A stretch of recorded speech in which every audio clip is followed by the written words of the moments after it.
Assalamualaikum warahmatullahi wabarakatuh. Selamat pagi semuanya. Pada kesempatan kali ini, kami dengan senang hati akan membahas topik yang sangat menarik, yaitu tentang virus DNA. Sebelum kami memulai, izinkan kami memperkenalkan diri sebagai kelompok yang membuat video ini. Kami adalah kelompok yang terdiri dari 6 orang yang memiliki antusiasme tinggi dalam menggali ilmu pengetahuan dan berbagi pengetahuan kepada kalian semua. Inilah nama-nama anggota kelompok kami yang berisikan: yang pertama ialah Virus sebagai pembuka presentasi kami. Yang kedua, Randy akan membahas definisi dan struktur virus DNA. Yang ketiga, Kayla akan menjelaskan tentang cara penyebaran virus DNA. Yang keempat, Yuki akan membahas replikasi dan efek virus DNA pada tubuh. Yang kelima, akan menyampaikan contoh-contoh penyakit yang disebabkan oleh virus DNA. Yang terakhir atau yang keenam, Anggun akan memaparkan tentang pencegahan dan pengobatan virus DNA. Definisi dan struktur. Virus DNA juga dikenal sebagai virus DNA ganda. Adalah partikel infeksius yang terdiri dari materi genetik DNA ganda yang dibungkus oleh lapisan protein pelindung. Mereka adalah entitas sederhana yang tidak memiliki sel dan hanya dapat berkembang biak dengan memanfaatkan mekanisme replikasi sel inang. Virus ini memiliki bentuk dan struktur yang beragam dengan variasi yang luas dalam ukuran, bentuk, dan komponen proteinnya. Selain materi yang telah disampaikan sebelumnya, penting untuk dicatat bahwa virus DNA memiliki berbagai mekanisme untuk menginfeksi sel inangnya. Setelah menginfeksi sel inang, virus DNA akan melepaskan materi genetiknya ke dalam sel inang dan mengambil alih mesin replikasi sel inang untuk menghasilkan salinan virus baru. Beberapa virus DNA memiliki protein khusus yang membantu dalam proses penembusan sel inang atau penyatuan virus sel inang. Variabilitas genetik virus DNA juga memainkan peran penting dalam adaptasi virus terhadap lingkungan yang berubah. Penyebaran virus DNA dapat terjadi melalui berbagai cara. Salah satu cara utama adalah melalui kontak langsung dengan orang yang terinfeksi. Ketika orang yang terinfeksi batuk atau bersin, mereka mengeluarkan droplet yang mengandung virus yang dapat menyebar ke orang lain melalui udara. Selain itu, virus DNA juga bisa menyebar melalui kontak dengan permukaan yang terkontaminasi oleh virus, seperti pegangan pintu atau benda-benda lainnya.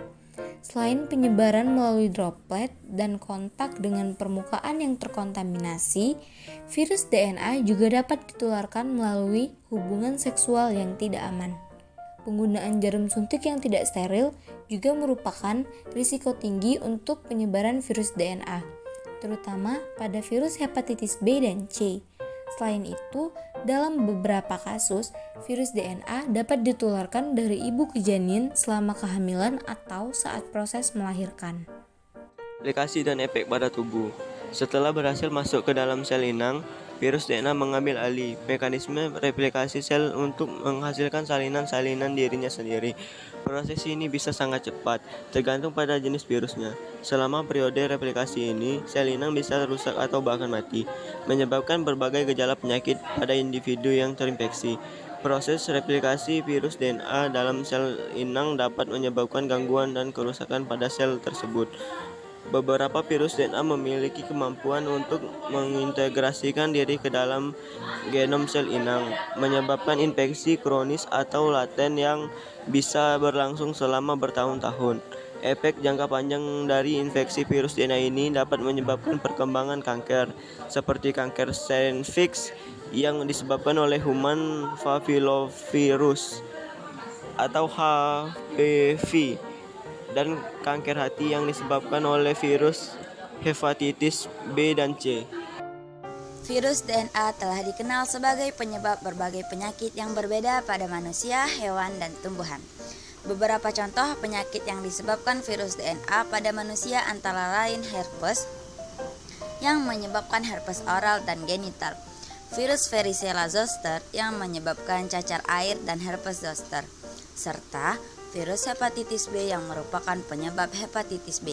Pada hewan, contohnya adalah virus pox pada unggas, dan pada tumbuhan, contohnya adalah virus daun keriting tembakau. Selain contoh-contoh penyakit yang sudah disebutkan, ada beberapa virus DNA lain yang patut disoroti.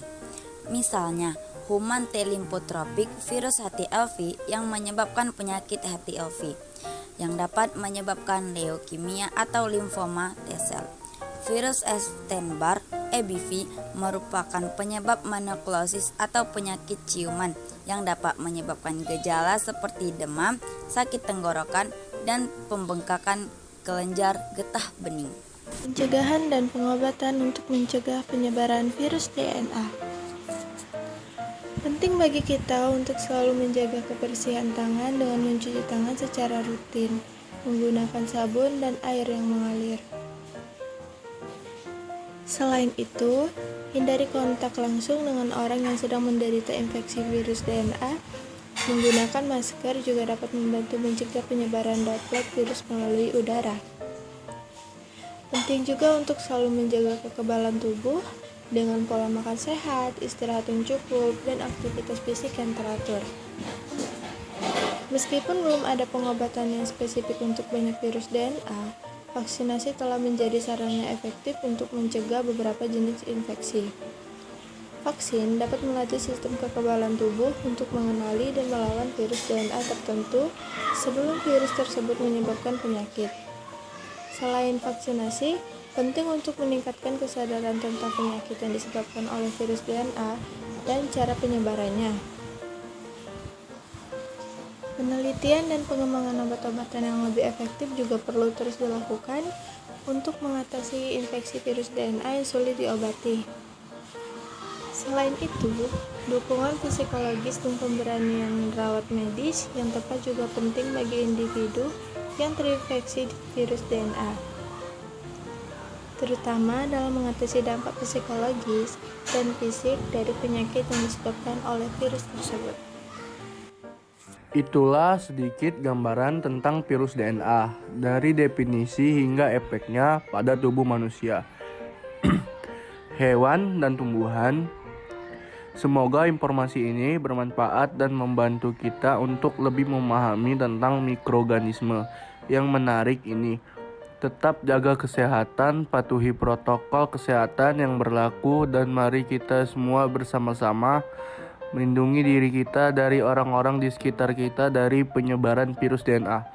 Terima kasih telah mendengarkan presentasi kami mengenai virus DNA. Semoga pengetahuan yang kami bagikan dapat bermanfaat dan memberikan pemahaman lebih dalam tentang virus ini.